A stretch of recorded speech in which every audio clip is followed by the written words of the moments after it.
Vamos a meditar en la palabra de Dios y voy a pedirles por favor que abran sus Biblias en Primera Corintios.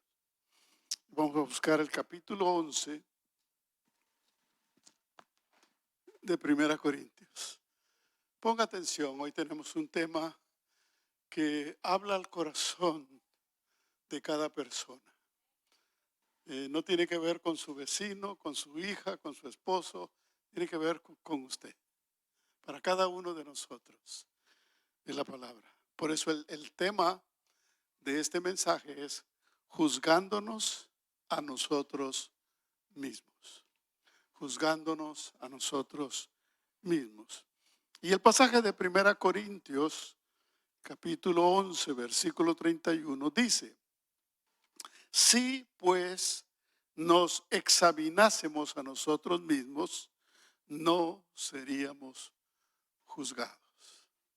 Si pues nos examinásemos, nos mirásemos o nos juzgásemos a nosotros mismos, no seríamos juzgados. Oremos. Padre Santo, venimos delante de tu presencia para pedir tu bendición, Señor. Que esta palabra toque nuestros corazones, que tú nos hables, que tu Espíritu haga la obra en cada uno de nosotros, Señor.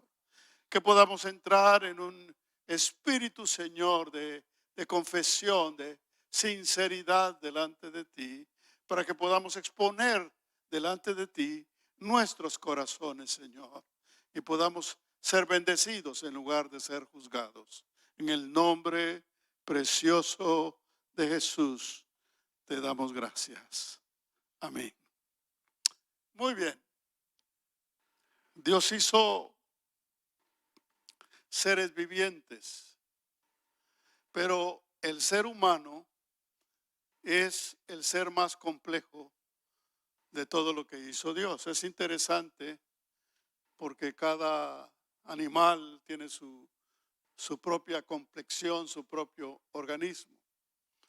Y las plantas a la naturaleza, que también son seres vivos, que tienen su propia complejidad. Pero ninguno de los otros seres creados tiene la complejidad que tiene el ser humano. Nuestro cuerpo, el cuerpo humano, puede ser más o menos conocido, puede ser examinado, puede ser diagnosticado, puede prescribirse medicina, puede prevenirse un mal, puede saberse más o menos cómo funciona y qué es lo que necesita. Pero la conducta de cada persona es impredecible, porque la misma es el resultado de componentes que no son físicos, sino son intangibles, que no se pueden ver ni tocar. Pero cada persona se comporta de acuerdo a lo que hay en su corazón. Es en el interior de la persona que surge lo que condiciona la manera de vivir en cada uno de nosotros. Ahí está nuestros sentimientos, nuestro raciocinio, que son parte de lo que es el alma, pero también está nuestra espiritualidad. Dios nos hizo seres físicos y seres espirituales. Eso es la gran diferencia entre los otros seres vivos y los seres humanos. Entonces el cuerpo físico representa lo físico, lo visible de una persona, pero eso no es todo. Todo lo demás, lo que no se ve, lo que es el alma y lo que es el espíritu de una persona, está representado por el corazón. Cuando la Biblia habla del corazón, por supuesto, está hablando del corazón espiritual, que es lo que representa a la persona en su forma de ser, en su corazón, en sus sentimientos, en lo que define la conducta y la vida de una persona. Aún en el cerebro es donde funciona la mente, el raciocinio y todos esos elementos, pero aún el cerebro depende del corazón. Es del corazón que salen los malos pensamientos, que salen las decisiones y luego pasan por el cerebro y son expresadas a través de los miembros del cuerpo. Dice Eclesiastés, miren lo que dice Eclesiastés 9:3. Este mal hay entre todo lo que se hace debajo del sol, que un mismo suceso acontece a todos, y también que el corazón de los hijos de los hombres está lleno de mal y de insensatez en su corazón durante su vida, y después de esto se van a los muertos. Dice que el mal no está en la mente, el mal no está en el cerebro, el mal está en el corazón. Es el corazón el que acumula todo lo que nosotros recibimos o lo que nosotros deseamos en nuestra vida y forma nuestro ser y nos condiciona, nos dirige nuestra manera de vivir. Cada persona tiene ese centro donde gravitan todos los elementos internos, todos los elementos espirituales de una persona, lo que no es físico. Y dice Proverbios 4:23. Proverbios 4:23 dice, sobre toda cosa guardada, guarda tu corazón, porque de él mana la vida. O sea, de él viene la vida, del corazón. Por supuesto que cuando hablamos también del corazón físico, el órgano que compone nuestro organismo, sabemos que es vital, que es centro de nuestra vida física y que todos los órganos confluyen en el funcionamiento del corazón. O el corazón es el motor o la bomba que hace funcionar todos nuestros elementos físicos. Pero sin embargo, de la misma manera como el corazón humano dirige la vida física de una persona, el corazón espiritual, que es el centro de todo lo intangible y de todo lo espiritual, donde confluye la vida de la persona. Por lo tanto, una persona no es lo que aparenta físicamente, una persona no es lo que dice y lo que hace, una persona es conforme a lo que hay en su corazón. Uno puede dar una apariencia por fuera, físicamente, pero ser otra persona por dentro. Y hay muchas experiencias de ello. Pero la realidad es que Dios le dice al hombre que sobre todas las cosas que guarde su corazón. Por supuesto, hay otros pasajes donde habla que también debemos cuidar nuestro alimento, debemos cuidar nuestro cuerpo, pero lo más importante para Dios es lo que somos por dentro. Y eso es el corazón. Entonces veamos en primer lugar lo que deseamos y lo que guardamos en nuestro corazón es lo que termina dirigiendo nuestra vida. Lo que deseamos y lo que guardamos en nuestro corazón es lo que termina dirigiendo nuestra vida. Es importante porque las cosas que nosotros hacemos, la conducta que nosotros mostramos, las actitudes que adquirimos, no son algo espontáneo, no es algo que surge de la noche a la mañana, sino es el producto de la acumulación de sentimientos, de pensamientos, de ideas, de situaciones, de traumas y de sentimientos que guardamos en nuestro corazón. Entonces, es de nuestro corazón que sale lo que está ahí guardado, es como la refrigeradora de la cocina, ¿verdad? Lo que sacamos de la refrigeradora es lo que comemos y llega a nuestra boca. Entonces, lo que sacamos del corazón es lo que nos conduce, lo que nos dirige en todas las cosas que hacemos. Si bien todos somos influenciados por elementos exteriores, somos influenciados por el medio que nos rodea, somos influenciados por otras personas, pero en última instancia somos nosotros los que decidimos lo que guardamos en nuestro corazón. ¿Y cómo lo guardamos? Por ejemplo, si una persona me ofende, soy yo el que decido si le guardo rencor o si lo dejo pasar. ¿Me explico? Ahora, la mayoría de nosotros suele acumular las cosas negativas. Y en la medida de que las acumule y se asientan en el corazón, se convierten en su forma de ser. De ahí nacen los prejuicios. De ahí nacen las ideas que nos hacen actuar respecto a nuestra relación o a nuestra conducta en la vida y con otras personas. A lo que nosotros le damos valor y a lo que nosotros le damos importancia es lo que se va a nuestro corazón. Es una cosa muy similar al organismo. Todo de lo que nosotros comemos, hay cosas que se van a nuestro cuerpo, especialmente en la sangre, para darnos nutrientes, para darnos vida. Y hay cosas que son desechadas. Ustedes saben a dónde van, ¿verdad? Entonces, de la misma manera, cuando las ideas, los pensamientos, los sufrimientos, los traumas, nosotros decidimos si guardarlos o desecharlos. Tristemente, la mayoría de nosotros, por nuestra naturaleza inclinada al pecado, solemos guardar las cosas negativas. Por eso la gente se llena de resentimiento. Hay gente que vive del pasado. Viven escarbando permanentemente lo que le hicieron, lo que sufrió, lo que le dijeron, lo que no le dijeron.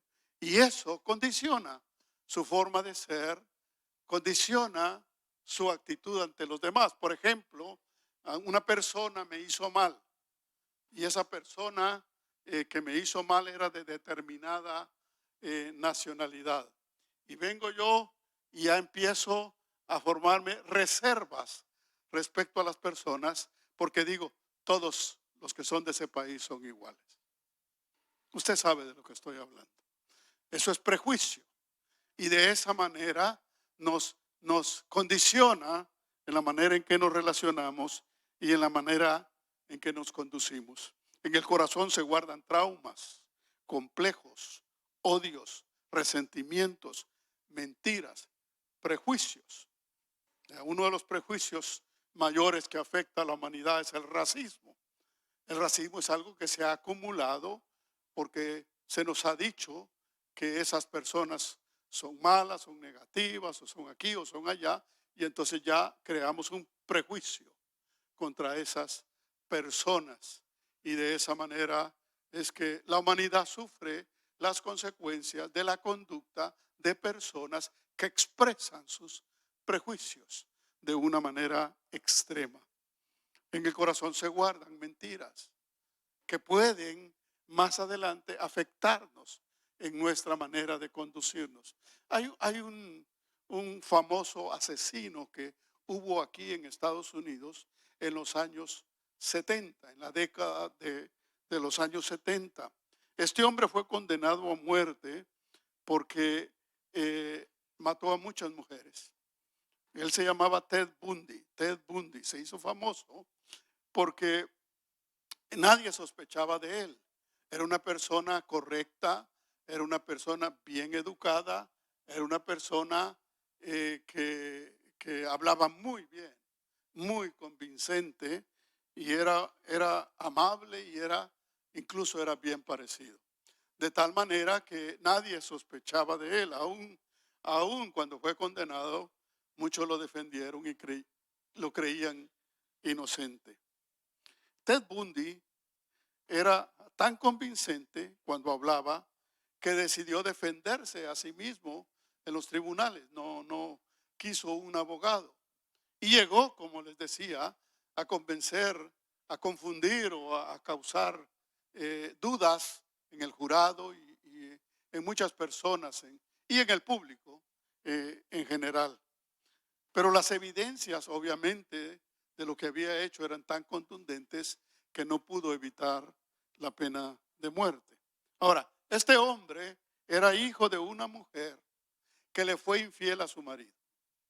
Hijo de una mujer que le fue infiel a su marido. Los papás de esta mujer intervinieron y se lo quitaron porque no querían que se supiera que la mujer había tenido un hijo de producto de una infidelidad. Por lo tanto, lo criaron ellos y le dijeron que ellos eran sus padres y que su mamá o su verdadera mamá era su hermana. Él creció con esa mentira en su corazón y obviamente llega un momento en que se llega a conocer la verdad. ¿A qué edad? No sabemos, pero cuando este hombre llegó adulto, decidió descargar todo el odio que había acumulado, especialmente contra las mujeres. Mató a más de 30 mujeres, a las que convencía, controlaba, manipulaba. Tenía una capacidad tal de convencimiento que las personas, las mujeres, hacían lo que él quería. Y fue producto de que en determinado momento eso que había acumulado en su corazón salió a luz y condicionó completamente su vida. Por supuesto, no necesariamente tenemos que llegar a extremos como este, pero sí podemos ser condicionados por lo que guardamos en nuestro corazón. Hay mucha gente resentida, mucha gente que vive del pasado, mucha gente que no prospera, que está estancada porque tiene odios, tiene resentimientos en sus corazones. Entonces, como creyentes, la palabra nos insta a que nos examinemos. Es como cuando mi esposa dice, voy a limpiar el refrigerador y abre la puerta y empieza a sacar lo que nos sirve y deja lo que está bueno. Eso es lo que Dios quiere que hagamos con nuestro corazón. Que nos examinemos y que rechacemos lo malo y retengamos lo bueno. Pero no es fácil examinarse. No es fácil juzgarse a uno mismo. Es lo más difícil que hay. Y ese es el problema que tienen aún muchos cristianos. Dice la Biblia que aún lo que sale de nuestra boca viene del corazón. Por supuesto hay un proceso. Lo que sale de nuestra boca pasa primero por nuestro cerebro, por nuestra mente, pero ¿de dónde viene? Del corazón, como dice Mateo 15:18. Pero lo que sale de la boca, del corazón sale. Y esto contamina al hombre. Entonces, ¿dónde está la contaminación? Está en el corazón, está en el interior de una persona. Pero muchas personas pierden su tiempo, su energía, buscando culpables. Cuando algo les pasa, tratan de buscar culpables para sentirse ellos exonerados de culpa. Y eso nos lleva a vivir fuera de la realidad y a mantener con contaminación nuestro corazón. Somos el producto de las cosas que guardamos, sean buenas o sean malas. Eso es lo que va a afectar nuestra vida, lo que nosotros guardamos en nuestro corazón. También nuestro corazón está lleno de anhelos, de deseos. Eso también lo explica la Biblia. Nosotros tenemos anhelos y tenemos deseos. Y lo que nos sucede muchas veces a los cristianos es que confundimos nuestros deseos, porque pueden ser buenos deseos, pero confundimos nuestros deseos con la voluntad de Dios. Y oramos para que Dios cumpla nuestros deseos. Tenemos deseos y oramos para que Dios cumpla nuestros deseos. Y no es que sea necesariamente algo malo, puede ser algo bueno. Pero la realidad es que estamos siendo dirigidos por nuestro corazón y no estamos entendiendo que al examinar nuestros corazones, nosotros lo que debemos hacer es ponerlo todo en las manos de Dios para que sea Dios el que nos examine y nos dirija nuestras vidas y no seamos engañados por cosas que parecen buenas, pero no lo son, por cosas que son buenas, pero no nos conviene, por cosas que queremos, pero no es el tiempo. ¿Me explico? Por ejemplo, una pareja de jóvenes que tiene relaciones antes de tiempo. Quizá llegan, se casan y entonces empiezan una vida juntos. Eso está bien, pero como se desesperaron, lo hicieron antes de tiempo, entonces fueron engañados por el corazón, porque el corazón del hombre es engañoso. Entonces lo correcto es que nosotros presentemos nuestros deseos al examen de Dios, que sea Dios el que evalúe si nuestros deseos son conforme sus deseos, si nuestros sueños son conforme sus sueños, y decirle a Dios que se haga su voluntad y no la nuestra. Cristo nos dio el ejemplo.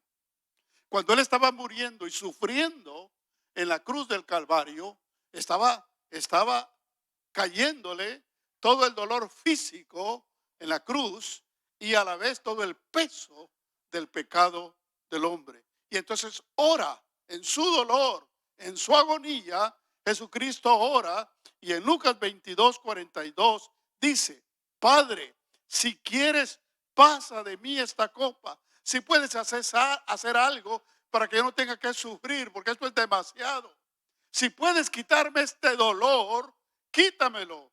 Pero luego dice: pero no se haga mi voluntad, sino la tuya. ¿Era algo malo lo que estaba pidiendo Jesús? No, era algo legítimo. Era algo legítimo. Como cuando usted ora para que Dios lo sane. ¿Aló? No es algo malo, pero será la voluntad de Dios. ¿Está trabajando Dios en su vida? ¿Cuánto tiempo tuvo que esperar Job para ser sanado de su enfermedad? Jesucristo tenía que morir por nosotros. No era la voluntad de Dios que Jesucristo fuera librado de la cruz. Porque si no hubiese habido cruz, no hubiese habido perdón de pecados y no hubiese habido salvación. Porque la salvación viene por el derramamiento de la sangre de Cristo. Dios sabe el trato que tiene Él en tu vida. No pidas solo porque lo quieres. Somételo a la voluntad de Dios para que se haga su voluntad y no la tuya. En segundo lugar, vivir negando su propia realidad o vivir negando nuestra propia realidad. Vivir en negación. Okay. En inglés es bien fácil cuando se dice you live in denial o you are living in denial. Es bien fácil entenderlo. En español es más difícil. Pero es vivir en negación, es vivir negando la realidad, negando una cosa que es cierta y queriendo decirse a sí mismo que no es cierta. Desgraciadamente muchos viven en negación y a veces aún cristianos. Por eso el consejo de la palabra es que examinemos nuestro corazón para que podamos ver de dónde vienen nuestros problemas.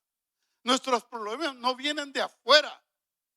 Nuestros problemas no vienen del jefe de nuestro trabajo, del supervisor. No vienen de nuestra vecina. No vienen de nuestro padre que tuvo preferencias o nuestra madre que tuvo preferencias con un hermano o una hermana. No vienen de nuestros hijos. Nuestros problemas vienen de nosotros mismos, de nuestro corazón. Es que este hombre aquí, este hombre allá, fue su escogencia de su corazón. ¿Aló?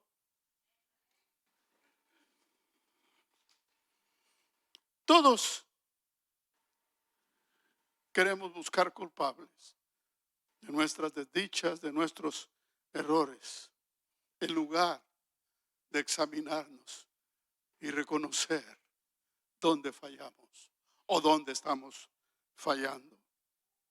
Todos estamos propensos a querer ocultar nuestra realidad, especialmente cuando se trata de algo que nos causa dolor o nos puede causar dolor. Estamos propensos a negar nuestros errores, a no reconocer que estamos mal. Por eso dijo David en Salmos 19:12.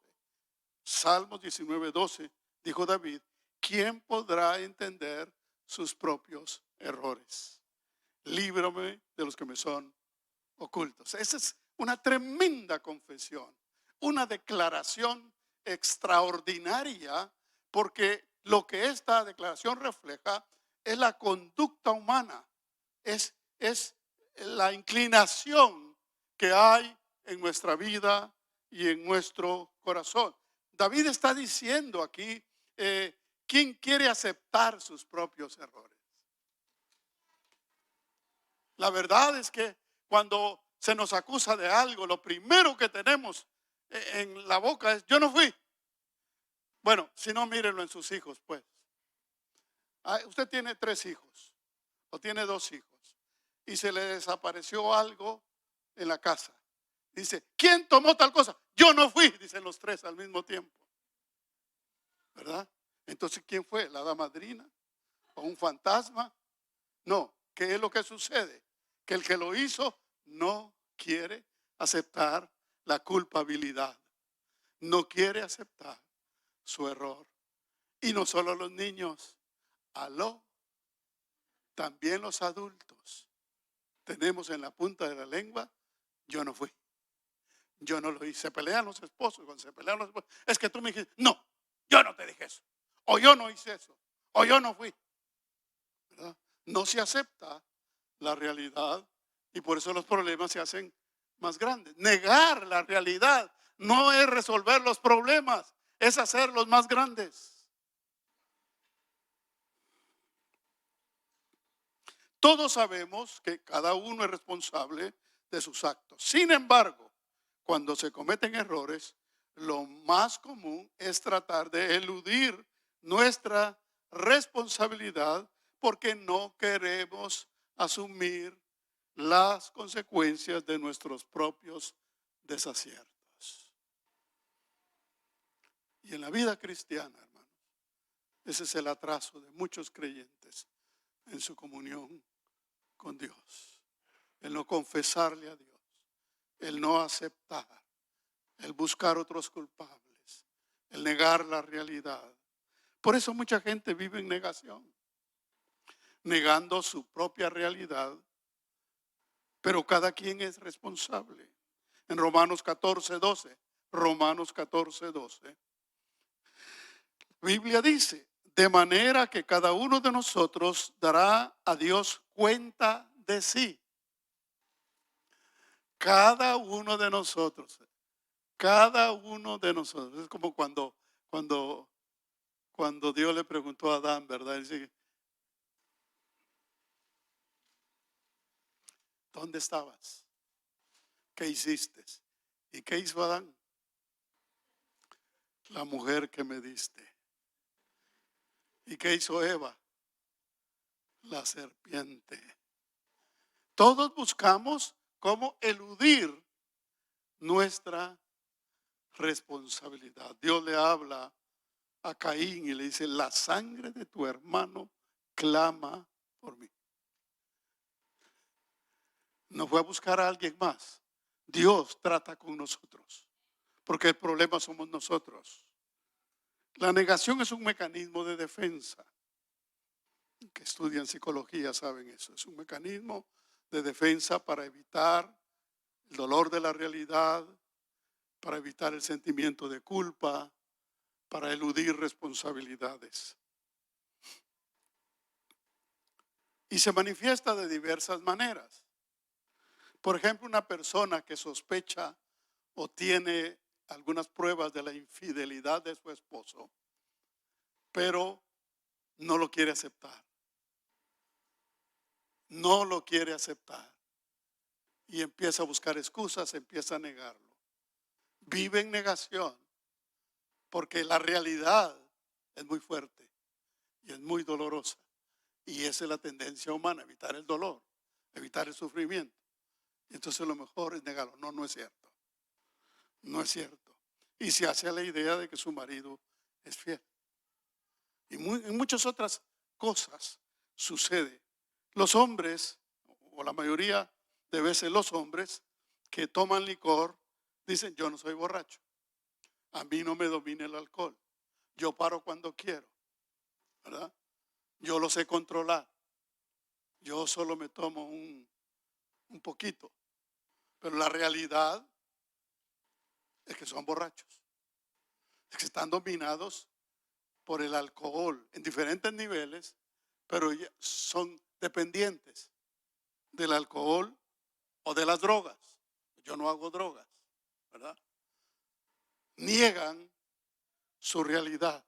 Yo no veo pornografía. Están atrapados en la pornografía, pero lo niegan. Otra forma de negación es buscarle una excusa o algo bueno a lo malo que hacemos, para justificarlo y para seguirlo haciendo. Esa es una realidad que afecta aún a los cristianos.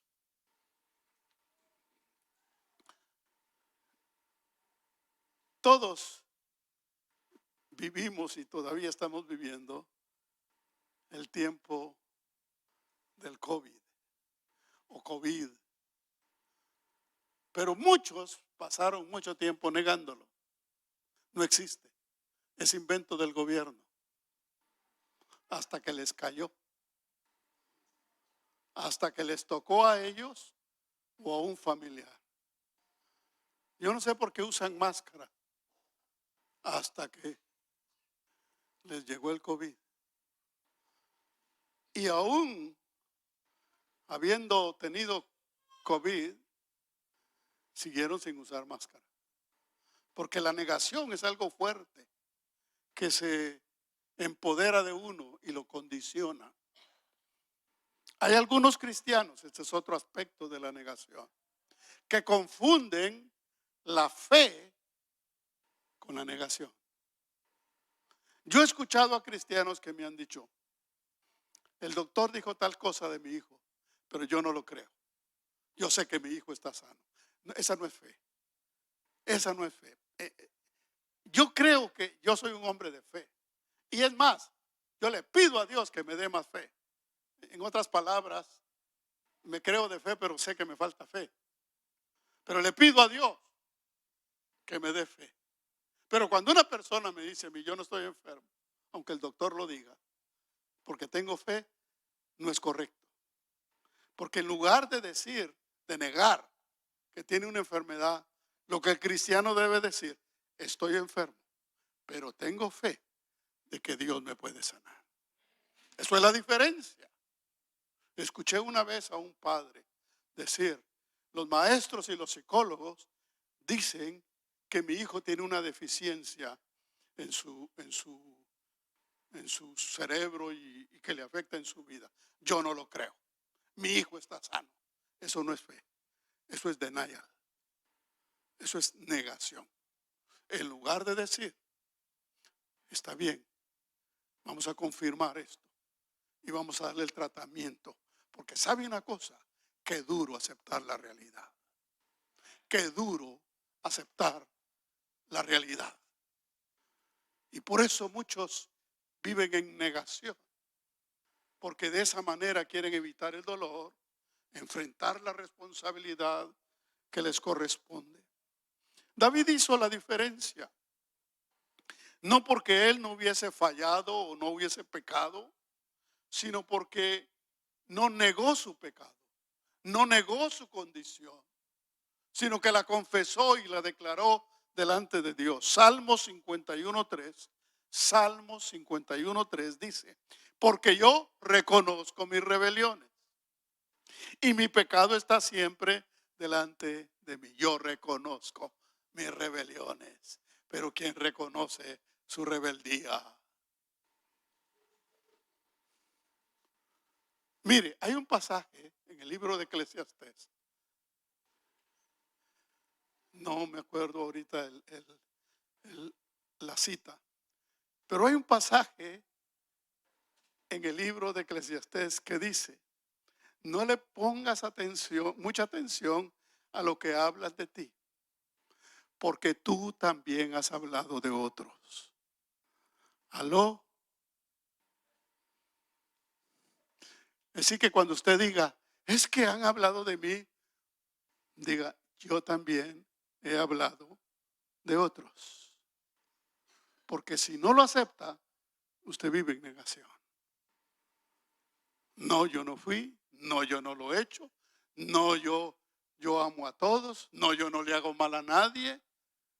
No, usted tiene que venir delante de Dios. Señor, te he fallado. Esta persona me ha hecho una ofensa, pero yo también he ofendido, Señor. Eso es examinarse y juzgarse a uno mismo para que Dios obre, para que nos limpie. Dios no puede obrar en un corazón engañoso. Dios no puede obrar en una persona que se cree bien. Por eso dice la Biblia, ninguno tenga más alto concepto de sí mismo que el que debe tener. Debemos tener un espíritu de reconocimiento de lo que somos, de lo que nos falta y también de lo que podemos. Esa es una estima correcta, una autoestima correcta. No es creerse más que los demás, no es creerse superhéroe. Como me dijo una vez un hermano, a mí Dios me concede todo lo que le pido. Ay, ¿quién será ese Dios? Dije yo, porque a mí no. O sea, creer que somos más que los demás. No, una autoestima correcta, es decir, tengo mis errores, pero tengo también mis potenciales. Voy a entregar mis errores a Dios para que Dios me bendiga y haga de mi vida lo que Él quiere hacer. Dios conoce nuestro corazón de todas maneras. Aunque vivamos en negación, Dios conoce nuestro corazón. En tercer lugar, en lugar de juzgar a los demás, debemos juzgarnos a nosotros mismos. En mi experiencia pastoral, he visto muchos hermanos que le han fallado a Dios y que cuando hablamos, tenemos la oportunidad de hablar, o lo niegan, o le echan la culpa a otros, o ponen de ejemplo a otros. Es que ahí en la iglesia hay gente que hace esto y no le dicen nada. Son buenos para juzgar a otros, pero no se juzgan a ellos mismos. Y eso hace mucho daño. Porque con Dios no podemos venir con negación. Porque Él conoce la verdad. Él conoce nuestro corazón. Y no podemos andarnos con excusas como andamos con los hombres o con nuestros padres, que le jugamos la vuelta, como decimos. Dios conoce tal y como somos. Lo que hay en nuestro corazón, Dios lo conoce. Nosotros lo negamos o no lo queremos aceptar. Por eso la Biblia nos pide que nos examinemos. La Biblia nos dice, ¿sabes qué? No sigas así. Examínate. Júzgate a ti mismo. Porque yo te quiero bendecir. Pero si tú no confiesas, si tú crees que estás bien cuando estás mal,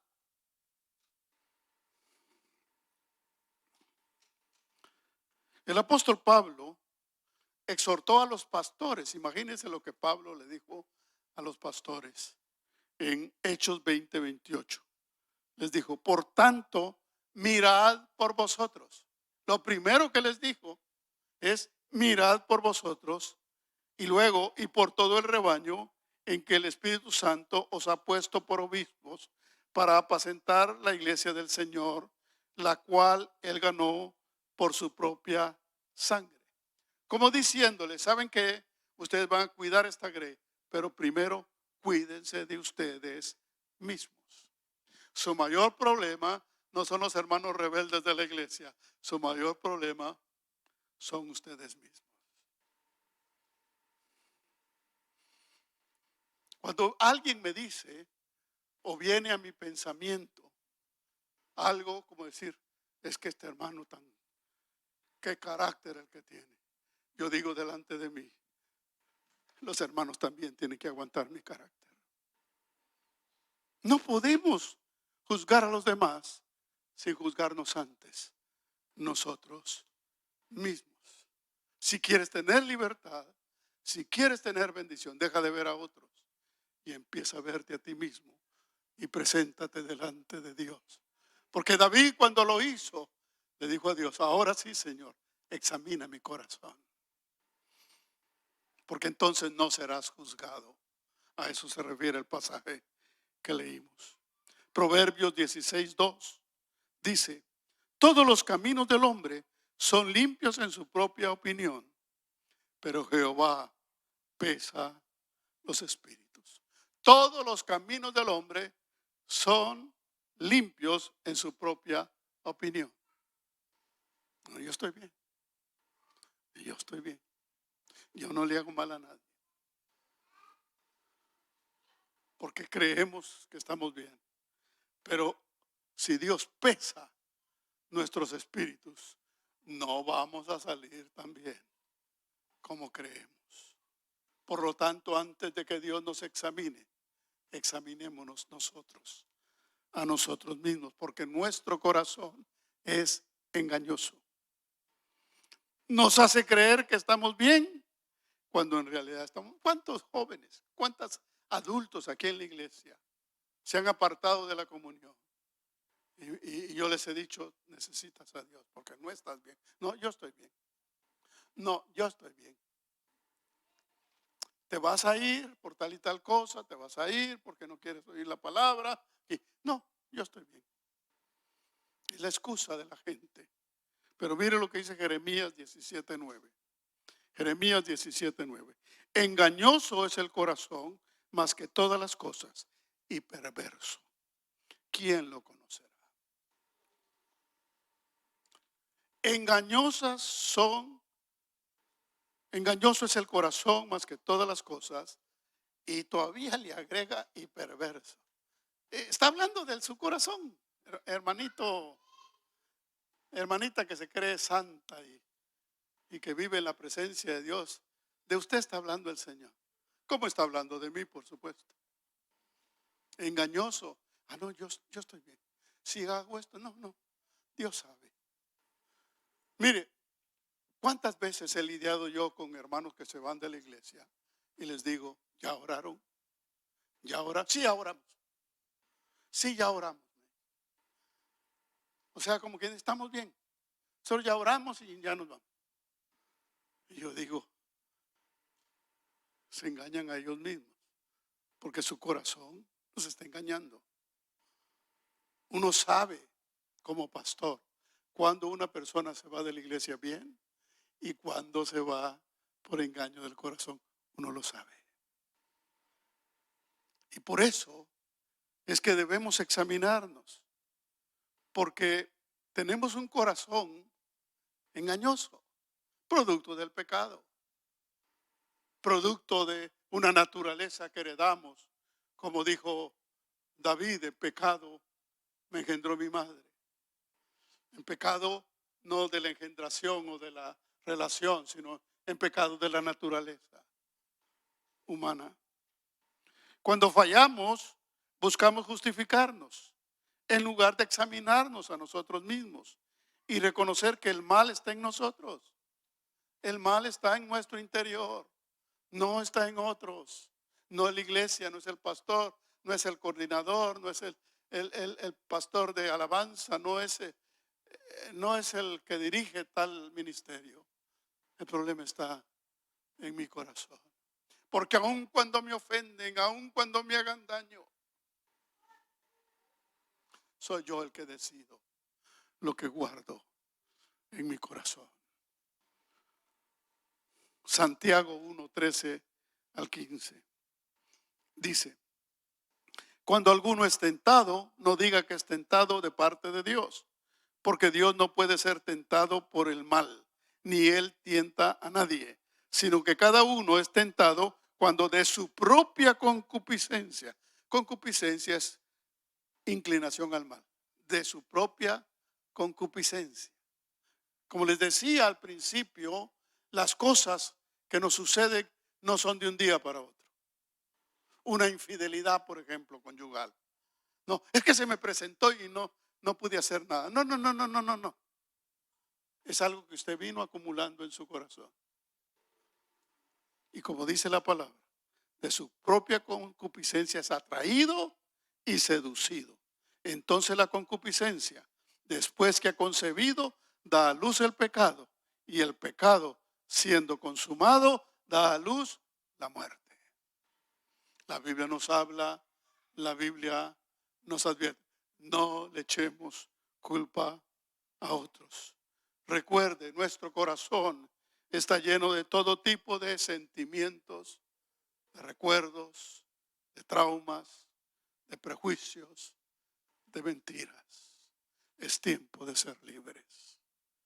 Examínese a sí mismo, porque no todo lo que hay en nuestro corazón es bueno. Debemos retener lo bueno y rechazar lo malo, porque solo nosotros somos responsables delante de Dios y no podemos culpar a quien nos haya hecho daño en el pasado o en el presente, porque somos nosotros los responsables. Póngase de pie. Espíritu Santo.